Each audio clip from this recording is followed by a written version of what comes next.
Hey there YouTube, this is Vargas XX78 with another Tales from the Vargas Vault. I am actually just a few hours away from going to see the new Resident Evil movie with my girlfriend. I'm going to meet up with her in a couple of hours to see Resident Evil 5. So I thought it might be interesting to take a look back at the Resident Evil series, since this again would be the 5th movie in the franchise. I know a lot of people dislike the Resident Evil movies, and I can understand why. They've gotten really far behind from their original idea, but I still enjoy them. And I'm looking forward to seeing the 5th one.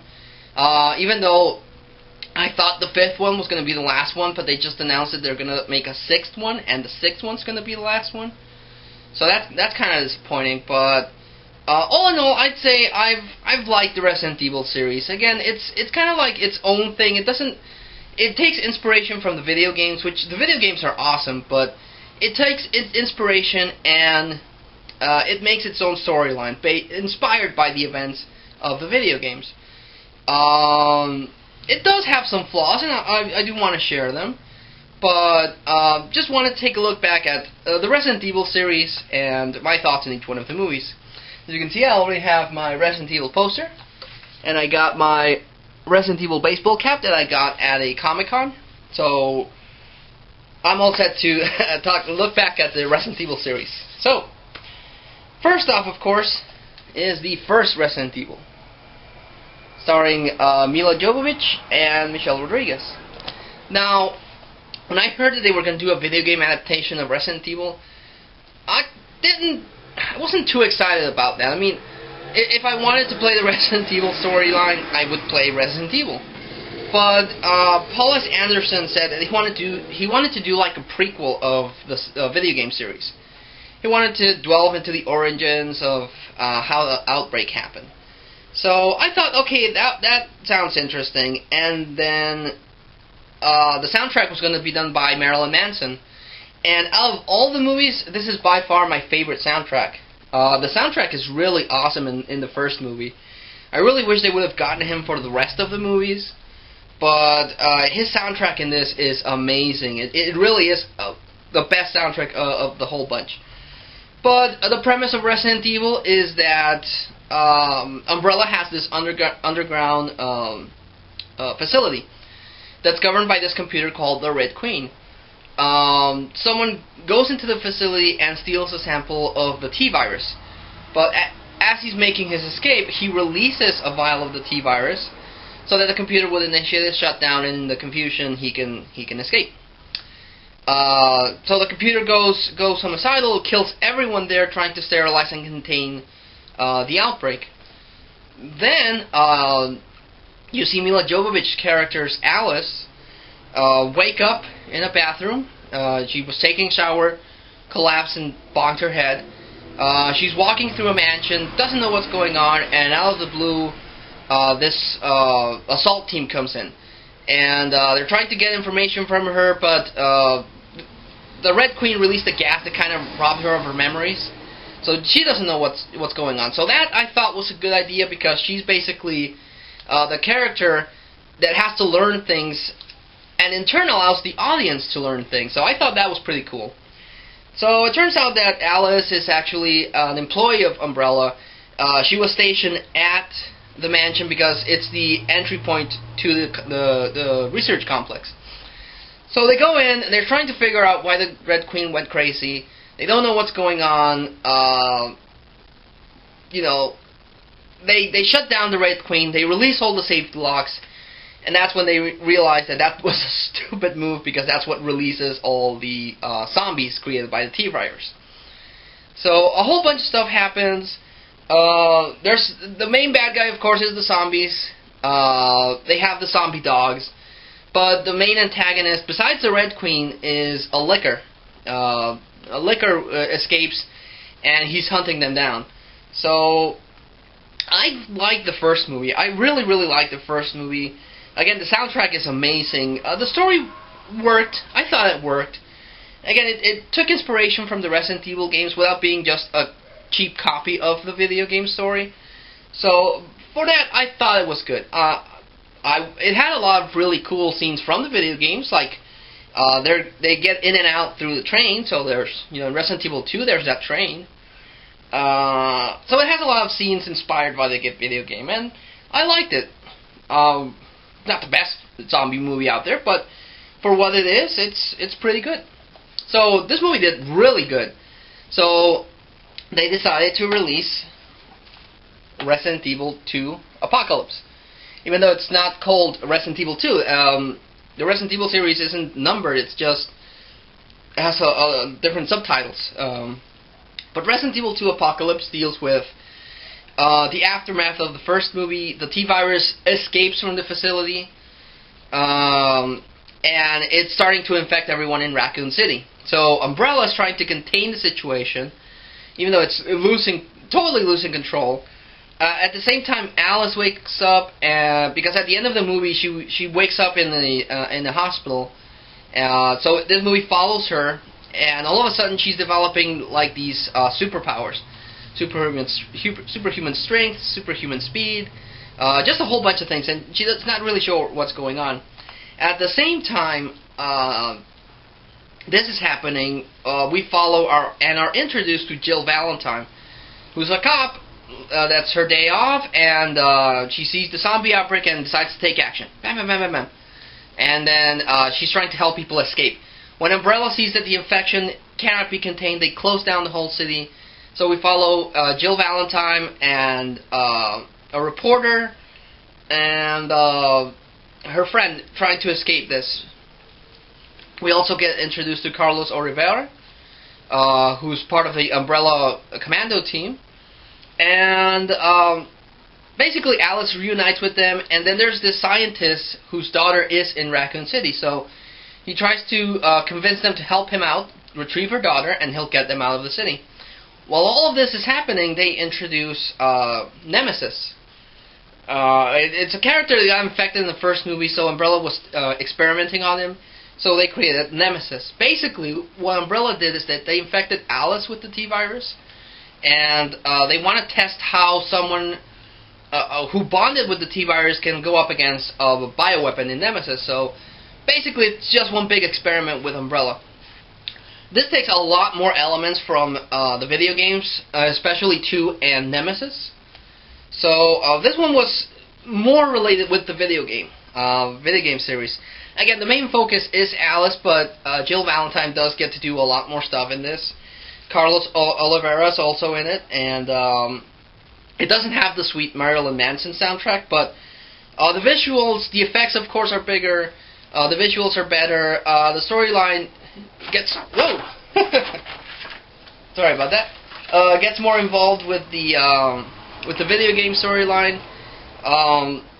It's just a good sequel. I like this one. Again, I missed the soundtrack from the first one, but as far as sequels go, this one was pretty good. At the end of the movie, if you know the story of Resident Evil, Raccoon City gets nuked. So they're trying to escape from that, and in a helicopter. So they crash. Alice is presumed dead, so Umbrella's still doing experiments on her. She escapes the facility. All of a sudden, she has even more power. She has like telekinetic powers. And Jill Valentine and Carlos rescue her, but a satellite seems to be tracking down Alice. So that's the cliffhanger of this movie, which leads into Resident Evil 3: Extinction. The T-Virus just gets out of control. It infects the whole planet. The whole planet is turned to this desert wasteland. Alice is on the run because she finds out that Umbrella's tracking her. So she leaves behind Jill Valentine and Carlos Oliveira, and she's trying to survive and doing her own thing. We do meet up with Carlos, who has joined up with Claire Redfield. She's trying to get these survivors in this caravan of cars and trucks, just trying to get somewhere safe where the zombies aren't there, trying to scavenge for food and so on. At the same time, Umbrella is, a scientist in Umbrella is trying to develop or find a way to make the zombies useful. He's trying to make them smart. But he's messing up with them, and he creates a race of super zombies. We're also introduced to Wesker in this movie. Long story short, with the machinations of that scientist, Alice reunites with Carlos, meets up with Claire, and they find out that there might be an institution, a place in Alaska where there's no infection. But they have to get there, and they don't have any gas, and so on. The scientist tracks down Alice. He releases his super zombies, and that's when they find out that there's a umbrella institution close by that they might be able to escape on, because they have a helicopter. They kill off Carlos. They kill off TJ, who was introduced in the second one. They kill a whole bunch of people off. Claire is one of the few survivors. And they breach into the facility, and the scientist gets bitten by one of his super zombies, and he turns into a tyrant-like creature. I thought that was pretty cool. It's also revealed that Umbrella wants to duplicate Alice, so they're cloning a buttload of clones of Alice. So that's another big storyline point there. So, let's see, what else happens? Alice has a fight with the tyrant creature. She gets saved by an Alice clone, and by the end of the movie, Alice awakens says that she's going to awaken her whole army of Alices and go after Umbrella. So, Resident Evil 3, I liked the post-apocalyptic setting. I thought it was too bleak. You know, they destroyed the world really fast in this, but it kind of makes sense. I mean, if an outbreak like the T-Virus ever got out, it makes sense that something like that could happen. I didn't like that they killed off a lot of the characters that I enjoyed from the second movie. And in this movie, they completely ignored Jill Valentine. Jill Valentine isn't even mentioned here. But they introduced Claire Redfield, so I guess that balances out. But this is where I feel it starts getting... Resident Evil starts turning into The Adventures of Alice, guest starring the cast of Resident Evil, because it focuses too much on Alice, starring with this one. But all in all, I still like it. I still thought it was interesting. I like where they were going with it, even though I think that going all out, world destroyed so soon, wasn't that good of an idea. But the cliffhanger in this one I thought was cool because Alice now has control of a whole army of Alice clones. So I thought that was interesting. Which leads us to the fourth movie, Resident Evil Afterlife. In this one, Claire and the few survivors that were able to get out from the desert reach Alaska. Alice and her clone army decided they're going to storm Umbrella, and they're fighting, and there's a really cool intro scene there where all the clones are fighting Umbrella soldiers. Alice goes after Wesker, and they have a fight, but then Wesker injects her with something, and it robs her of her powers. She has no powers anymore. At the same time, the installation where they were at blows up, killing all the Alice clones, which kind of sucked. I mean, it would have been cool to see a little bit more action with the Alice clones. But, I mean, it was a good premise. It was the cliffhanger to the last movie, and then just get rid of that and get rid of her powers. That I thought really, really sucked.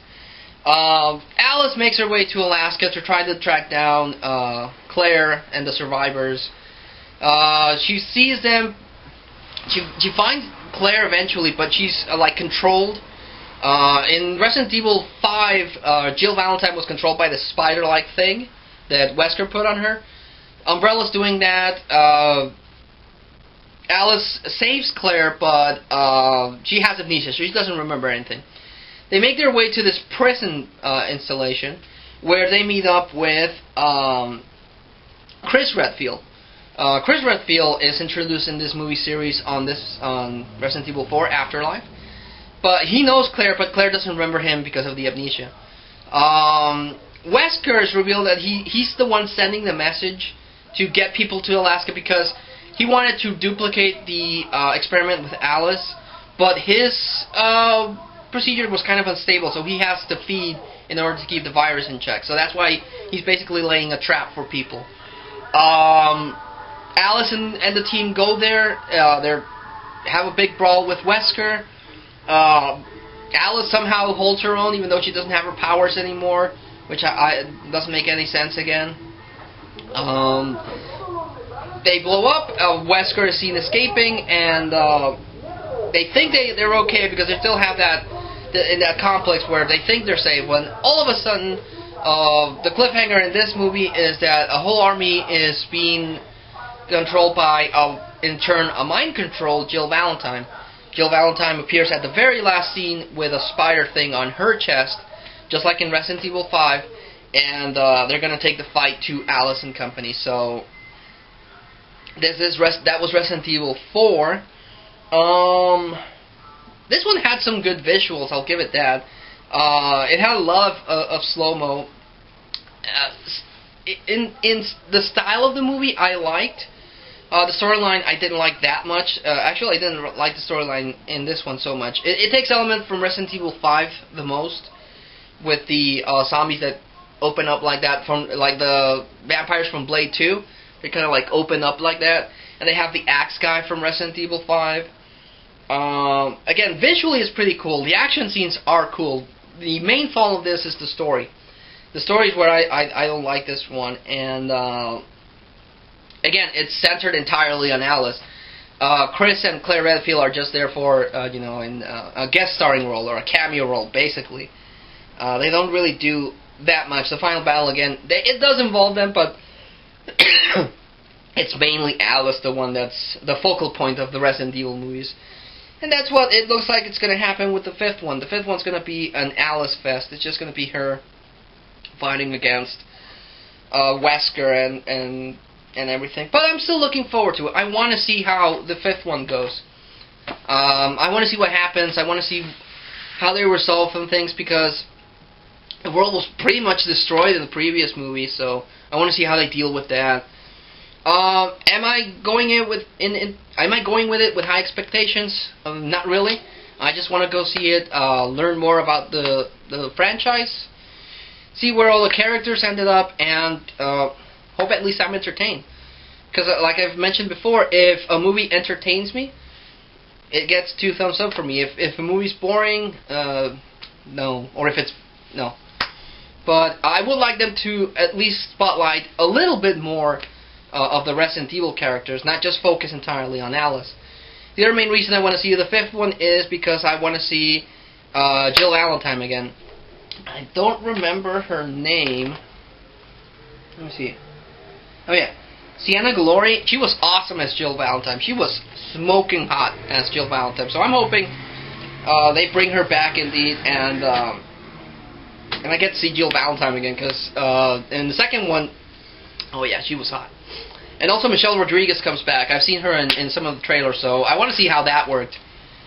Because Rain was killed in the first one. But, yeah. Once I finish watching it, I'll make a movie review. But again, this was my quick overview on the Resident Evil series. Until I see you all again with the next video, thanks so much for watching. This is Vargas XX78, signing off.